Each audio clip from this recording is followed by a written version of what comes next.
We also added in for site plan administrative. Again, these are site plan applications for small projects that city staff can decide.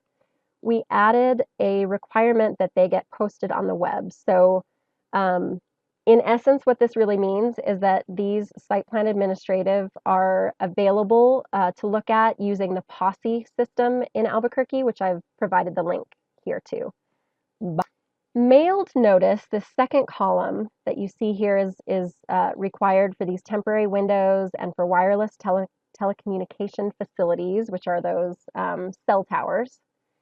Mailed notice is to property owners within 100 feet and to neighborhood associations that include the project or are adjacent to the project.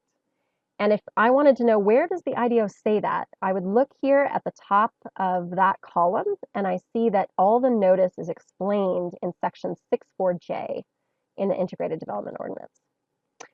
Posted sign is just like it sounds. You are posting a sign on the subject property telling people that a project's coming and where they can find out more information and be part of the review and approval process by sending in a comment or talking to staff or attending a hearing.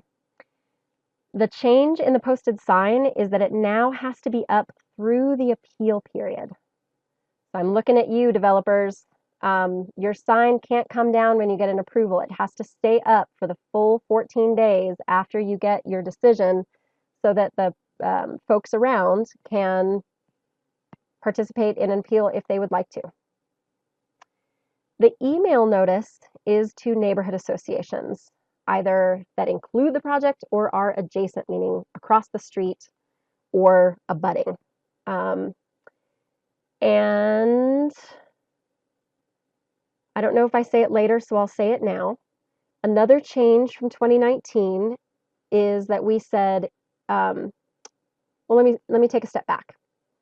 If you are a neighborhood association, you know that part of your responsibility is to register with the Office of Neighborhood Coordination, ONC.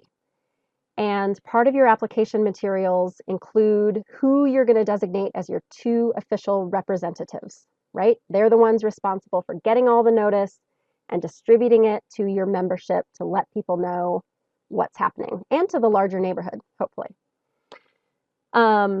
Most everybody these days has an email address. And so those neighborhood representatives that have email will get email of IDO requirements.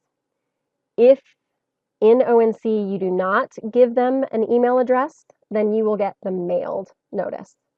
And that's a slight change from 2018 where we said if the table 611 says to mail and email, you as a neighborhood association representative were getting both.